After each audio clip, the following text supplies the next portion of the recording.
जय श्री राम। सत श्री अकाल, आदाब, अस्सलाम वालेकुम, नमस्कार, गुड मॉर्निंग प्यारे साथियों। कैसे हो दोस्तों? ठंड बहुत बढ़ गई है, इसमें अपने आप को बचा कर रखें।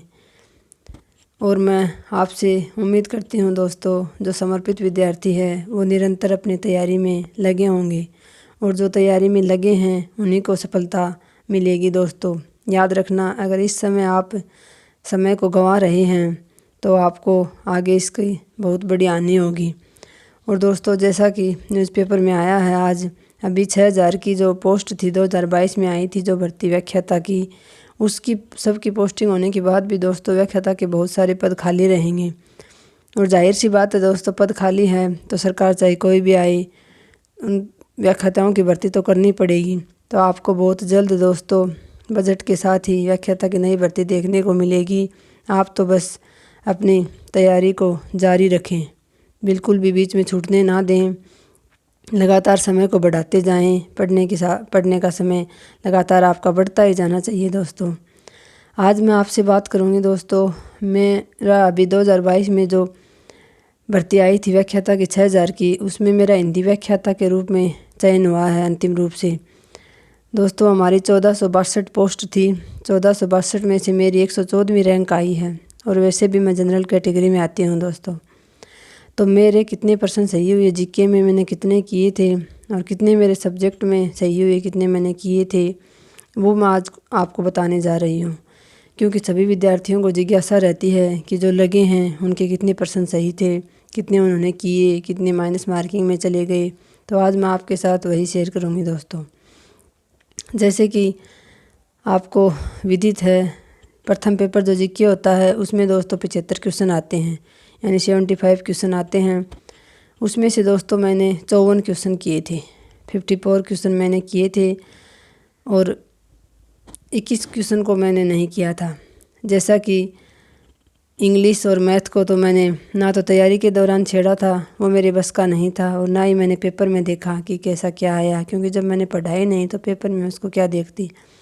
उसके बाद रीजनिंग में मैंने ज़रूर अभ्यास किया था कुछ, लेकिन रीजनिंग में 1% करने की कोशिश की, 1% किया था, वो मेरा गलत हो गया। साइंस में भी मैंने बहुत कुछ पढ़ा तो था दोस्तों, कोशिश की थी। 9वीं और 10वीं की जो NCERT की बुक्स हैं उनसे, गाइड से भी क्वेश्चन किए थे, लेकिन उसमें भी 1% किया मैंने, वो भी मेरा गलत हो गया। इसके अलावा हिस्ट्री और वो मैनेजमेंट, करंट जीके मेरा बहुत मजबूत था।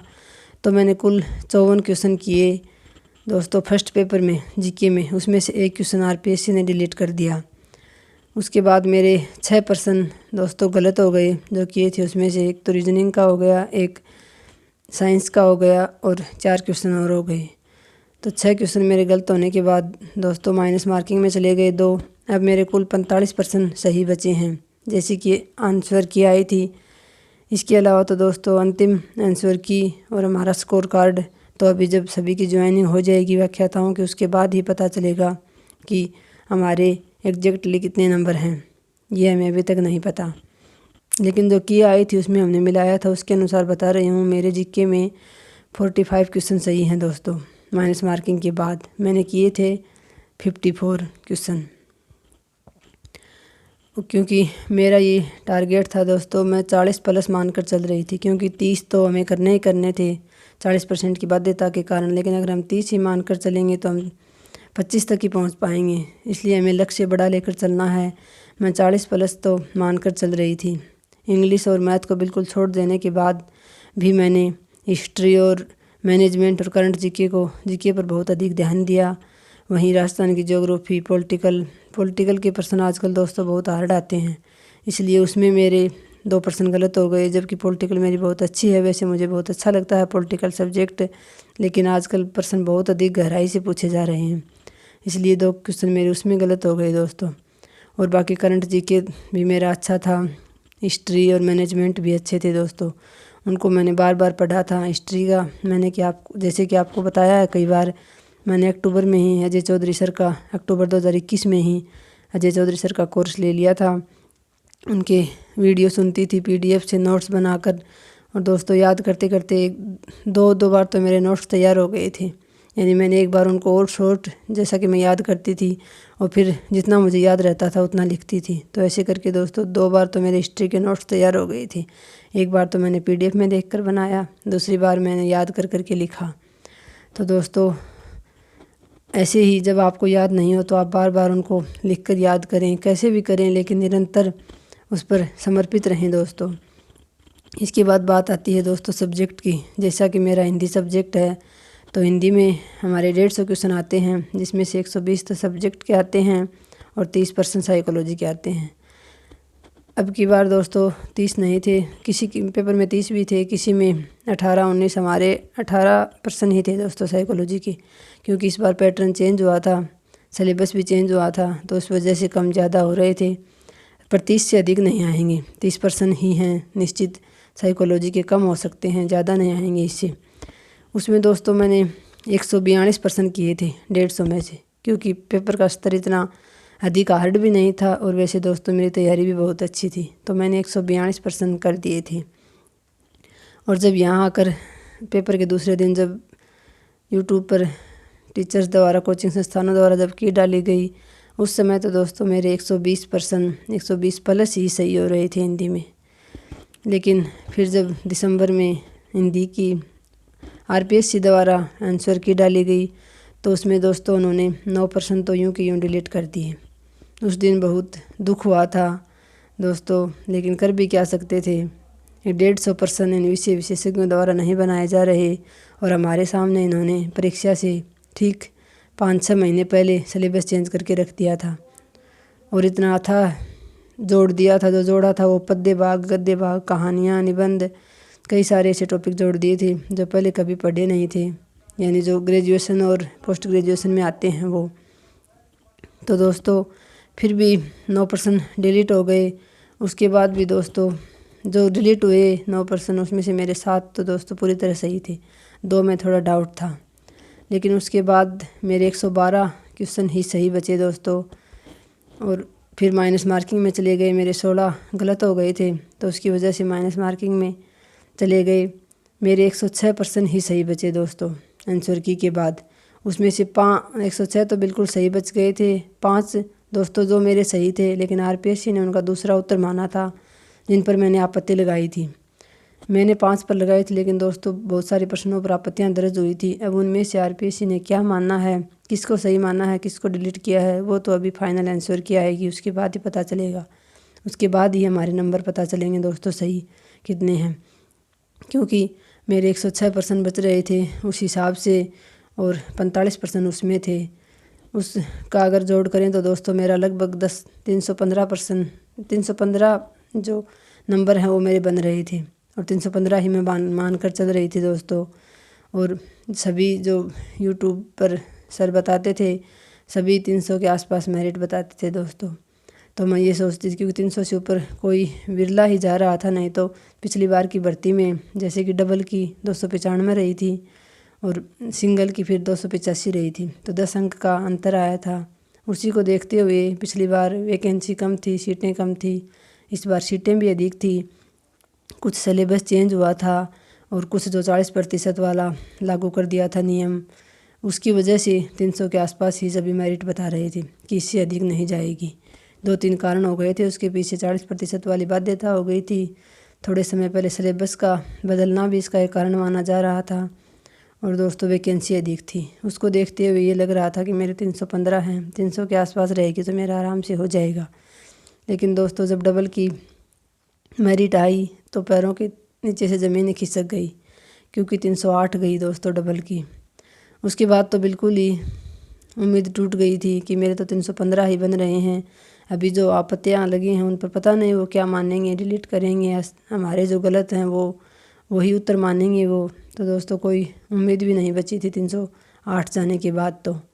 लेकिन दोस्तों अब जिस प्रकार से फाइनल का परिणाम आया 31 अक्टूबर को, तो मेरे 300 हमारी जनरल की मेरिट 319 रही है दोस्तों।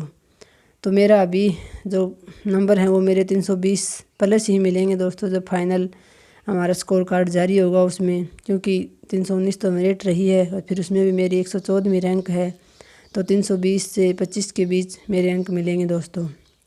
क्योंकि जिन पर मैंने आपत्ति लगाई है उन प्रश्नों को या तो आरपीएससी ने डिलीट किया है या फिर उनके उत्तर बदले हैं, जो मेरे सही थे वही माने गए हैं। इस कारण से दोस्तों मेरा 114वें रैंक के साथ जनरल कैटेगरी में चयन हो गया। तो दोस्तों मैं आपसे आज ये इसीलिए शेयर कर रही थी कि आप सबको ये लगता है, ये जिज्ञासा रहती है दोस्तों, मुझे भी रहती थी जब तक नहीं लगी थी मैं, कि पता नहीं कितने नंबर आते हैं जो लगते हैं उनको, क्या उनका स्कोर रहता है, कितने वो करके आते हैं और कितने माइनस मार्किंग में चले जाते हैं उनके। इसलिए मैंने आपके साथ ये साझा किया दोस्तों आज कि मैंने इतने परसेंट जीके में किए थे 54%, उसमें से मेरे 6 गलत होने के बाद और 2 माइनस मार्किंग में चले गए। तो दोस्तों मेरे 45 क्वेश्चन सही बचे थे उसमें, और हमारे दोनों पेपरों में मिला के दोस्तों 10 क्वेश्चन आरपीएससी ने डिलीट कर दिए। 9 तो हमारे सब्जेक्ट में डिलीट हो गए थे और 1% जीके का डिलीट हो गया था।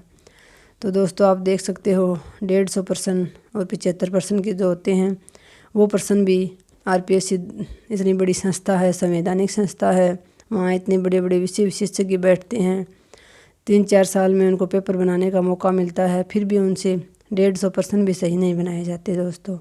लेकिन हम कर भी क्या सकते हैं, हमारा काम तो सिर्फ मेहनत करना है दोस्तों। आप भी मेहनत करते रहिए। ऐसी जब कोई घटना होती है तो दुख तो बहुत होता है दोस्तों, लेकिन वो कहते हैं ना, जो होता है अच्छे के लिए होता है।